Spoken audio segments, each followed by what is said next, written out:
এমন ঘটনায় চাঞ্চল্য ছড়িয়েছে। সবজির মধ্যে পোকামাকড় বা ছোট লার্ভা জাতীয় প্রাণী পাওয়া সম্ভব, তা বলে সাপ। শীতের আমেজ থাকলেও ঝাঁকিয়ে ঠান্ডার দেখা নেই, কিন্তু তার প্রভাব পড়েনি শীতের সবজি খাওয়ায়।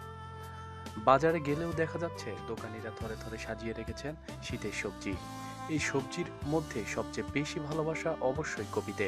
শীতকালে প্রত্যেক আহারে বাঁধাকপি ও ফুলকপি বাঙালির পহেলা পছন্দ। তবে এই কাঁচা সবজিতে পোকামাকড়ের উৎপাতও যথেষ্ট, তাই দেখে শুনে সবজি না কিনলে পোকাওয়ালা জিনিস বাড়ির হেঁসেলে ঢুকে পড়ায় যথেষ্ট সম্ভাবনা। এমনই এক ঘটনা ঘটেছে ফুলকপিতে। বাজার থেকে হেঁসেলে এসে ঢুকেছিল ফুলকপি।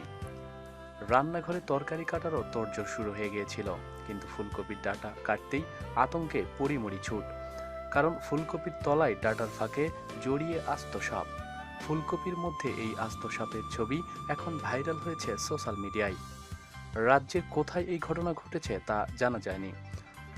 ছবিতে থাকার তারিখ বলছে এই ঘটনা গত নভেম্বরের। ফুলকপির মধ্যেই এই সাপের ছবি দেখে আতঙ্কে সাধারণ মানুষ।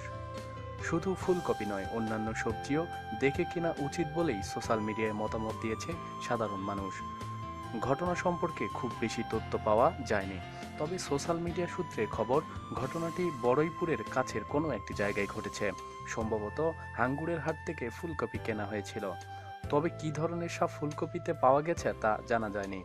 অবশ্যই আপনারা সতর্ক থাকবেন এবং চ্যানেলটি সাবস্ক্রাইব করবেন।